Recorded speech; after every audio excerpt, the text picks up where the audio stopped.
Hello learners, so this is the third part of string.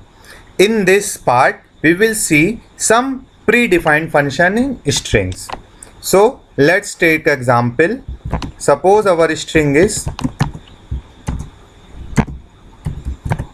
Vardhan. Now first predefined function is for, we have to check whether it is alphanumeric or numeric. So we will write print s dot is alpha numeric. Alphanumeric means it can be a character or it can be a digit, alphabets or number. So if we will print this, then it will give true, because yes, it is alphanumeric. And if we will write Vardhan 1269, see, then also it is alphanumeric. And if we write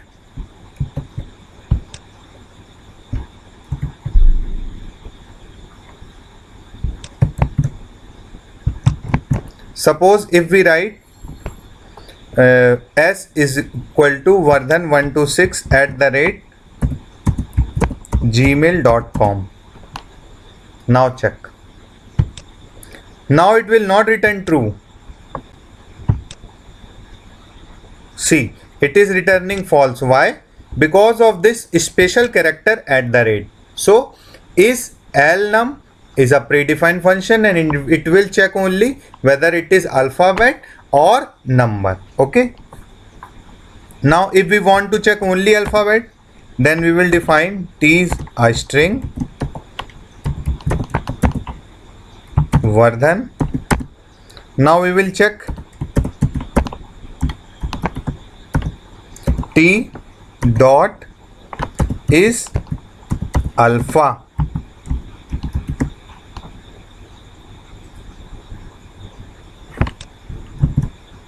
Let's comment the previous code. See, it is printing true because it is alphabetical in nature. Now if we assign a string y 1 2 3, now if we will check y dot is alpha, now this string is not purely alphabetical, so it will return false. See, true, this is for T, and for y it is returning false. Now suppose s is a string, its name is Vardhan. Now we have to check whether it is digit based or not. So we will use if s is digit. If it is digit, then we will print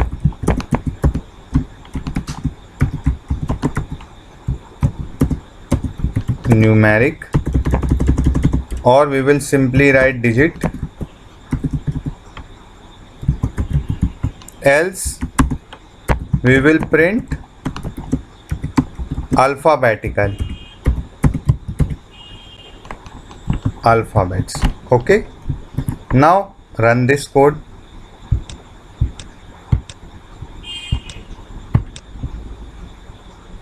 See, it is printing alphabets because this is not digit.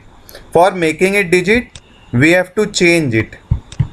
So we will define another string s, and it is equal to 1 2 3 4. Now it is a digit, so it will return digit. It will print digit. See,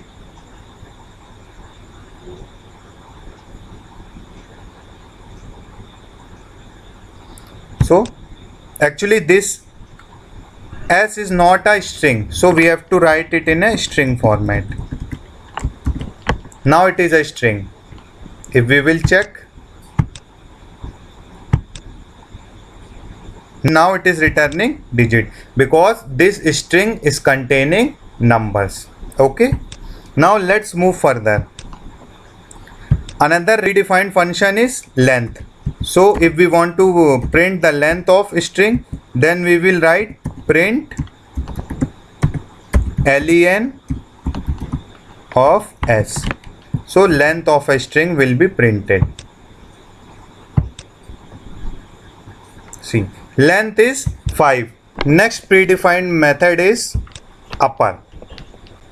So let's make it comment. Now what this upper will do? It will convert the string into uppercase. So S is a string, Vardhan tutorial. Now if we will write print S dot upper.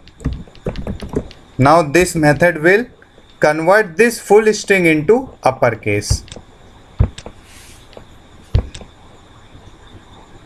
See, Vardhan tutorial, it is converted into uppercase.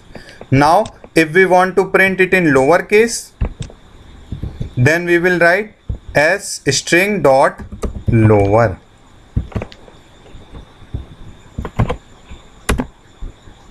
See, Vardhan tutorial is in lowercase.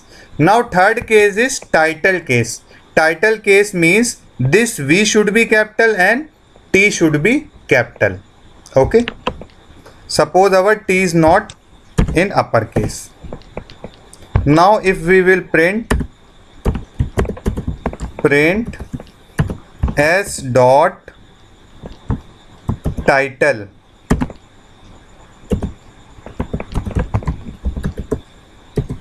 now this Vardhan tutorial in the string V will be capitalized and this T will also be capitalized. So this is a title case. Okay. Now if we want to swap the case, swap the case means capital or uppercase should be converted into lowercase and lowercase can be converted into uppercase. Then we will write print string dot swap case.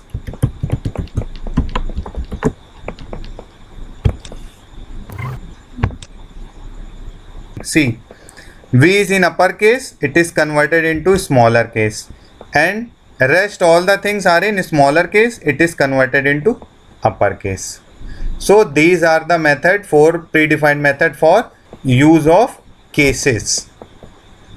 And see one more thing, if we will write total salary, then this variable is in, it is in camel case.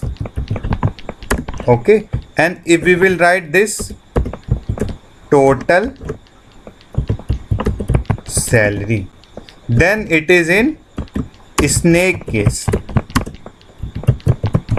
Okay. So this type of question can come in MCQ questions.